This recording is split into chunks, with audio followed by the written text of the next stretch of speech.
অবশেষে দুদুরা বাংলাদেশ থেকে ইলিশ নেওয়ার জন্য বরখাস্ত করছে, মানে দরখাস্ত করছে, সরি, বলছে যে আমাদেরকে অনুগ্রহ করে ইলিশ দেন। কোনো কায়দায় তোমাদেরকে ইলিশ দেওয়া যাবে না, তোমরা হইলো বাইন, তোমরা হইলে বাইন বাইন মাছ, তোমাদেরকে কোনোভাবেই ইলিশ দেওয়া যাবে না। এখন বুঝো ইলিশের মর্মতাটা কি। হ্যাঁ, ইলিশ দেওয়া যাইতে পারে, তাদের সাথে সমঝোতা চুক্তি হইবে এবং স্বাক্ষরিত হইবে যে এক একটা ইলিশের জন্য এক একটা গরু বাংলাদেশে দিতে হইবে।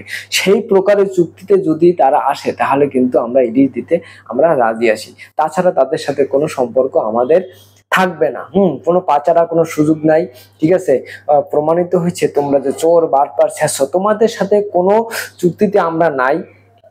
তোমাদেরকে সাথে আমরা কোনো বন্ধুত্বপূর্ণ আলোচনা করব না, আলোচনা করব চুক্তিতে সমঝোতায়, মানে আমাদের ক্ষতি হইবে এমন কোনো কাজ তোমাদের সাথে চুক্তি আমরা করব না। এক্ষেত্রে যদি তোমরা যে আইসা পারো বান্ধবরা, তাহলে তোমাদের সাথে চুক্তি হইতে পারে। ইলিশ ওখানে যাবে, ইলিশ যাবে। ইলিশ মনে করেন যে এখন সরাসরি আমেরিকা সিঙ্গাপুরে কিন্তু চলে গেছে। কিল্লিকে তোমরা আমরা যেভাবে ওই যে বন্যা পাঠাইতেছো না পানি, বাংলাদেশে দেশো পানি, মানে সাগরে ওই আমেরিকা তারপরে সিঙ্গাপুর ওদিকে মনে করে যে ইলিশ মাছ ওই পানিতে চলে গেছে, ইলিশ মাছ আর ওই ভারতে আর যাবে না, উজান ভাইয়া ভারতে আর যাবে না। সেক্ষেত্রে যদি ওই ইলিশ মাছ যদি নিতেই হয় তাহলে আমাদের সাথে চুক্তি আসতে হবে, একটা গরু একটা ইলিশ। সেক্ষেত্রে তোমরা যদি চুক্তিতে স্বাক্ষর করো তাহলে আমরা কিন্তু বাংলাদেশে আমরা কিন্তু তোমাদেরকে ইলিশ দেব।